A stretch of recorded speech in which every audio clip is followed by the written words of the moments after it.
Abordaremos nesse podcast um dos assuntos fundamentais das ciências sociais, que é a forma de como as sociedades viviam e se organizavam desde o século XVI. O que os levou a isso e quais suas influências para os dias atuais. A construção do pensamento antropológico. O avanço colonialista europeu sobre as Américas no século XVI não resultou apenas em dominações. Esses encontros geraram relatos de viagem, narrativas descritivas, investigações e todo tipo de documentos históricos sobre populações até então desconhecidas.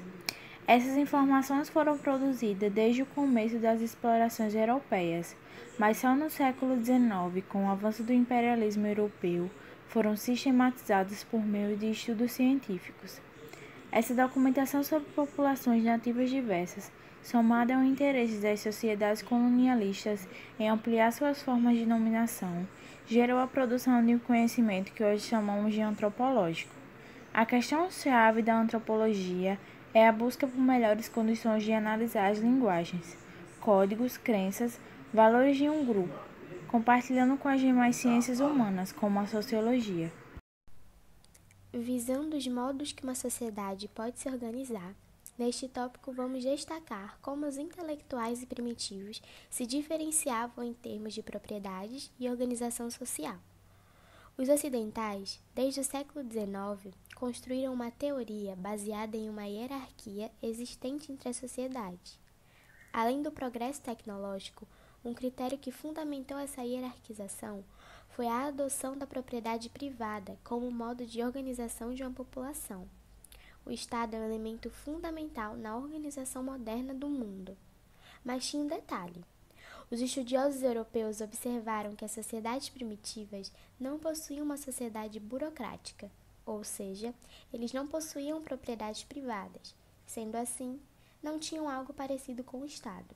Dessa forma, eram consideradas comunidades desorganizadas. Mas, para uma sociedade existir, ela necessita de uma organização e leis a serem cumpridas. Como os primitivos não possuíam nada parecido com o Estado, não haviam sistemas jurídicos para a estruturação de uma sociedade. Sendo assim, o que possibilitava a sociedade primitiva de se organizar?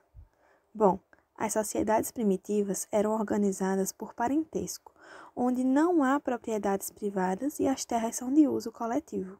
Porém, possuíam sim regras que determinavam com quem se deveria compartilhar algo e com quem não.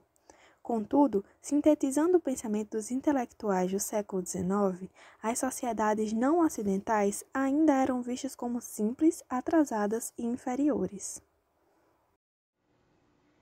Sociedades indígenas e o mundo contemporâneo.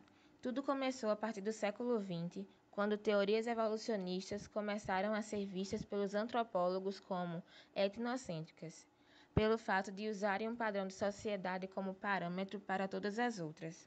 No final do século XIX, antropólogos decidiram fazer visitas para tribos indígenas, para ver como eles estavam lidando com o avanço do sistema capitalista, pois achavam que os povos indígenas estavam sendo extintos pelo avanço do sistema. Uma das dificuldades dos indígenas é a sua relação com a sociedade capitalista, mas eles não se recusam de usar nossa tecnologia. Muitos indígenas fazem rituais e cerimônias. O uso das tecnologias não os torna menos indígenas. Bom, e por muita gente ter uma ideia deturpada das sociedades indígenas, por essas sociedades serem diferentes, acaba se criando certa barreira entre as sociedades indígenas e não indígenas. E é aí que o conceito de cultura como o conjunto de práticas e hábitos produzidos por qualquer sociedade nos permite atravessar essa barreira preconceituosa, nos permitindo compreender a sofisticação, beleza e complexidade existente nesse mundo que vemos deturpado. Por exemplo, as sociedades indígenas possuem uma riqueza de narrativas mitológicas, de expressões artísticas, entre outras, e considerar essas sociedades tão ricas e desenvolvidas como atrasadas é um grande equívoco, causado exatamente pelo etnocentrismo, que deturpa a nossa visão, não permitindo que compreendamos a sofisticação de culturas diferentes. E é aí que o conceito que temos de cultura é tão importante. Ele é a nossa ponte, que nos leva à compreensão das outras culturas como diferentes, não superior nem inferior, mas iguais.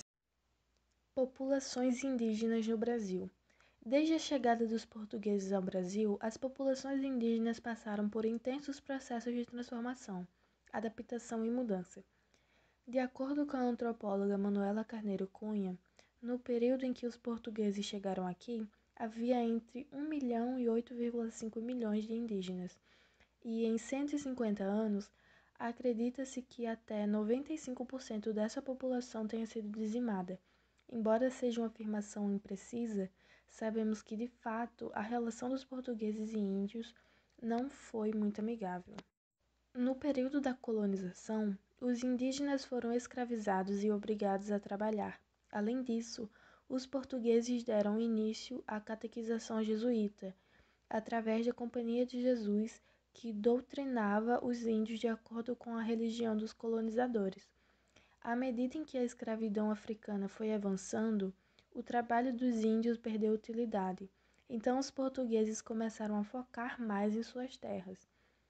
No dado mais recente do IBGE, em 2010, estima-se que há 817 mil indígenas no Brasil, sendo 240 povos e 150 línguas diferentes. Hoje, pelo menos 500 mil deles vivem em áreas rurais. Também há organizações indígenas que lutam pelos seus direitos, tais como melhores condições de vida e reconhecimento de seus direitos.